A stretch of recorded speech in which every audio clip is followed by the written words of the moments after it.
Bonjour mes frères et sœurs, j'espère que chacun d'entre nous s'est bien réveillé par la main puissante du Seigneur. Nous voici encore sur la plateforme Pain de Vie pour notre méditation du jour. Avant vraiment d'y entrer, nous allons rapidement nous chauffer un peu dans la louange. Que le Seigneur nous bénisse et que sa puissante main soit notre partage. Et on y va.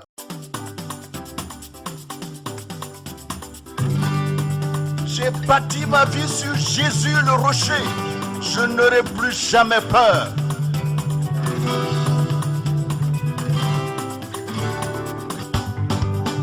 J'ai bâti sur le rocher. Quand viendra la tempête, ma maison résistera. Ma maison est en Jésus. J'ai bâti sur le rocher. Quand viendra la tempête, ma maison résistera. Ma maison est en Jésus. J'ai bâti sur le rocher.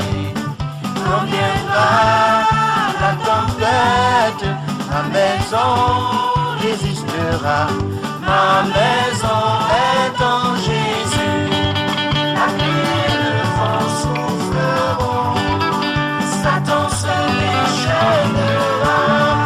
Mais ma maison est en Jésus. Je n'aurai jamais peur. La pluie et le vent souffleront.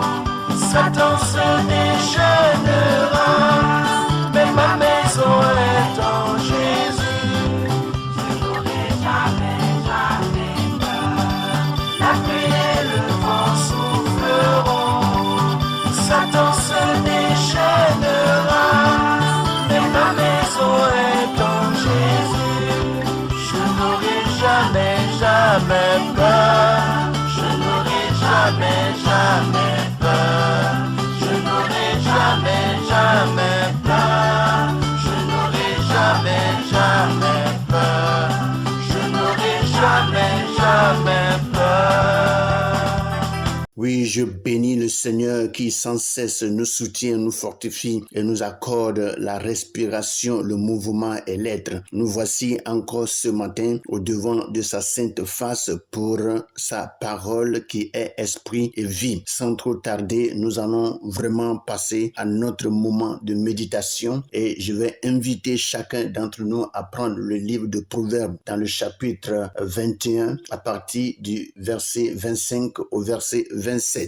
Je lis rapidement dans la version Louis II. Il est écrit: les désirs du paresseux le tuent parce que ses mains refusent de travailler. Tout le jour, il éprouve des désirs, mais le juste donne sans parcimonie. Le sacrifice des méchants est quelque chose d'abominable. Combien plus quand ils offrent avec des pensées criminelles. Rapidement, je passe dans le français courant et je lis le même passage en commençant par le verset 24. Un homme, un paresseux, le paresseux meurt de ne pas pouvoir réaliser ses désirs car ses mains refusent de travailler. Il passe son temps à convoiter alors que l'homme juste donne sans rien garder pour lui. Les méchants rendent leurs sacrifices d'autant plus détestables qu'ils les offrent avec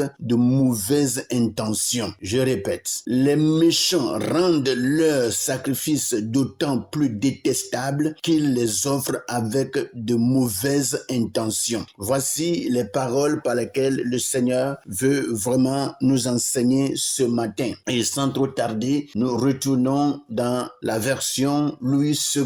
Et le verset 25 nous dit ceci: les désirs du paresseux le tuent parce que ses mains refusent de travailler. Très souvent, lorsque vraiment on voit quelqu'un qui est très affamé, quelqu'un qui vraiment souffre parce qu'il ne trouve rien à manger, et pourtant, lorsque tu examines ce dernier, il est vraiment en un bon point, il est en bonne santé, ses bras vraiment sont en forme, ses pieds sont robustes, en tout cas, il respire le bon vent, mais seulement il refuse de travailler. travailler. Et comme il refuse de travailler, je crois qu'il ne peut rien aussi en avoir, parce que la Bible dit clairement dans le livre de Genèse que l'homme vraiment se nourrira à la sueur de son front. Ça veut dire que lorsque tu travailles, c'est là que tu peux trouver quelque chose à mettre sous la dent. Et si tu ne travailles pas, tu ne peux rien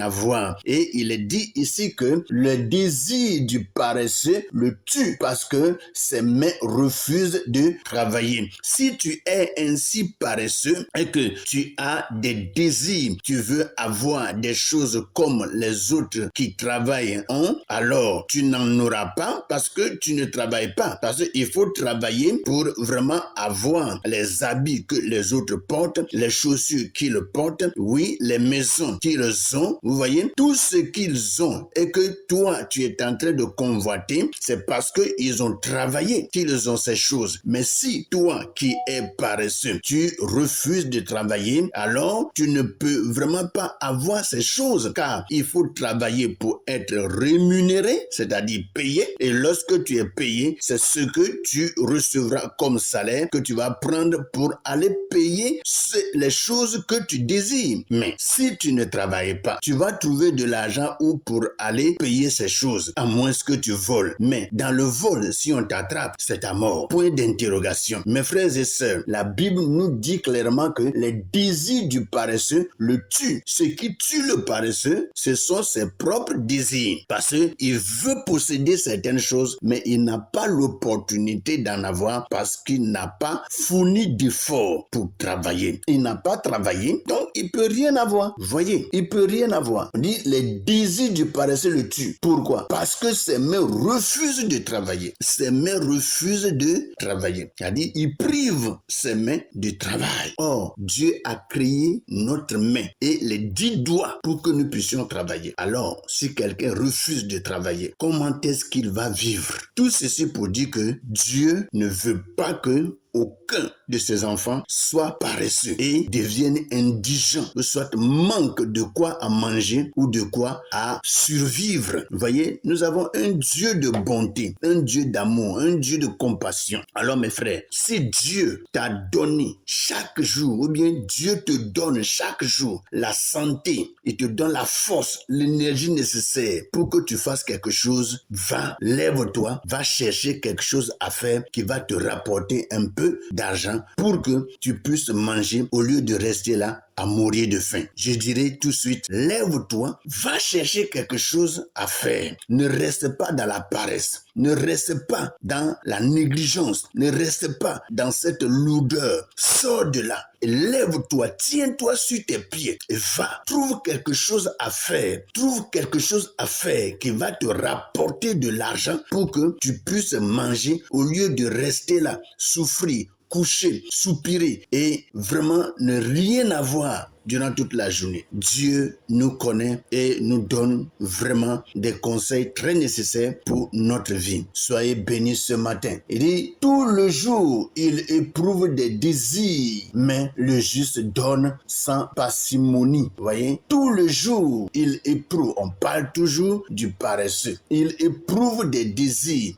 Mais quand on voit le juste, quelqu'un qui est juste, quelqu'un qui a vraiment l'amour de Dieu, quelqu'un qui aime la droiture, qui veut agir selon la droiture, quelqu'un comme ça, il donne sans vraiment discuter. C'est quelqu'un qui donne avec libéralité. Il a les mains libres. C'est ce que le mot sans parcimonie veut nous dire. Sans parcimonie, ça dit tu donnes librement, sans avoir des pensées arrière. Alléluia. Donc, quelqu'un comme ça, qui donne, la Bible dit que c'est quelqu'un qui est juste. Il est droit. Vous voyez, le juste dont on parle ici, ça ne veut pas dire que c'est quelqu'un qui n'a jamais péché. Non, non. Vous voyez, ce n'est pas ça. Mais il fait vraiment certaines choses qui plaisent à Dieu, qui glorifient le Seigneur. Et Dieu porte ses regards sur lui pour aussi le bénir, le soutenir, le garder, le préserver préserver et faire de lui son enfant, faire de lui son serviteur. Mes frères et sœurs, voici ce que le Seigneur nous dit ce matin et il faut vraiment que nous parvenons à plonger nos regards dans ces saintes écritures pour que nous puissions être profondément enseignés et instruits. Le sacrifice des méchants est quelque chose d'abominable, c'est-à-dire quelque chose d'horrible, quelque chose d'horrible. Quand on dit que quelque chose est abominable, c'est-à-dire que c'est horrible, c'est-à-dire que c'est quelque chose qu'on ne peut même pas voir. C'est-à-dire quand tu veux voir, ça fait vomir. Excusez-moi le terme, mais c'est comme ça l'explication. Il dit le sacrifice des méchants est quelque chose d'abominable. Quand un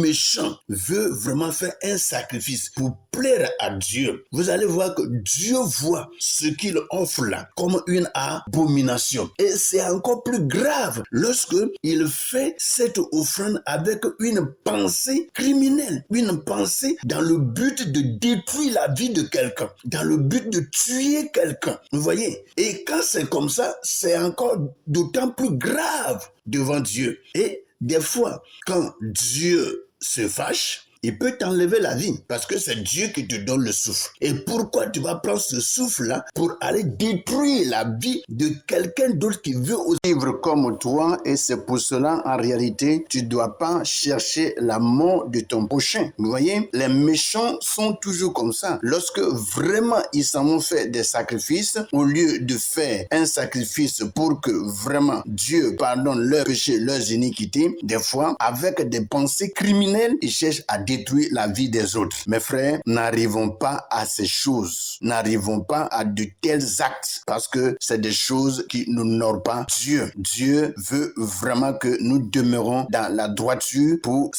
véritablement le ressembler et bénéficier de toute sa grâce sur notre vie. Vous voyez? Donc, rapidement, je lis un peu le français courant qui nous dit ceci. Il dit, le paresseux meurt de ne pas pouvoir réaliser ses désirs, car ses mains refusent de travailler. En réalité, quand on regarde là, ce n'est pas les mains du paresseux qui, en réalité, refusent de travailler. C'est le paresseux lui-même qui refuse. Parce qu'il faut que lui-même décide avant que ses mains ne travaillent. Mais si lui-même ne décide pas de travailler, il ne peut pas travailler. Vous voyez, il est dit, les méchants rendent leurs sacrifices d'autant plus détestables qu'ils les offrent avec de mauvaises pensées. Donc, leur sacrifice est très souvent détestable. C'est-à-dire, Dieu ne regarde pas à ces sacrifices. Dieu déteste. C'est-à-dire, Dieu méprise les sacrifices. Vous voyez, regardez un peu les sacrifices que Abel et Caïn. Regardez un peu le sacrifice que Caïn a fait. Dieu a détesté le sacrifice de Caïn. Et qu'est-ce qui est arrivé? Vous voyez, Caïn était obligé, puisqu'il a fait vraiment son sacrifice avec un esprit de méchanceté, avec un esprit criminel, avec une pensée qui n'était pas bien, avec de mauvaises intentions. Alors, qu'est-ce qui s'est passé? Il a ouvert une porte à l'ennemi qui a pénétré son cœur et finalement, il est arrivé à tuer son frère Abel. Il est arrivé à tuer son frère Abel. Et c'est pour cela, lorsque Dieu parle et Dieu dit que le méchant rende leur sacrifice d'autant plus détestable qu'il les offre avec de mauvaises intentions. Tout sacrifice fait avec de mauvaises intentions est rejeté par Dieu. Parce que Dieu n'aime pas des sacrifices faits avec des pensées impures, des pensées abominables. Sachons-le, toutefois que nous partons faire un sacrifice, que notre esprit, nos pensées vraiment soient pures. Et si nous faisons des sacrifices avec des pensées pures, Dieu va agréer notre sacrifice. Et les bénéfices qui en découlent seront notre partage. Soyez bénis, mes frères, que la grandeur du Seigneur soit le partage de tout un chacun et que Dieu vous bénisse dans la méditation de ce matin et que sa puissante main soit manifeste dans la vie de tout un chacun au nom de Jésus. Amen.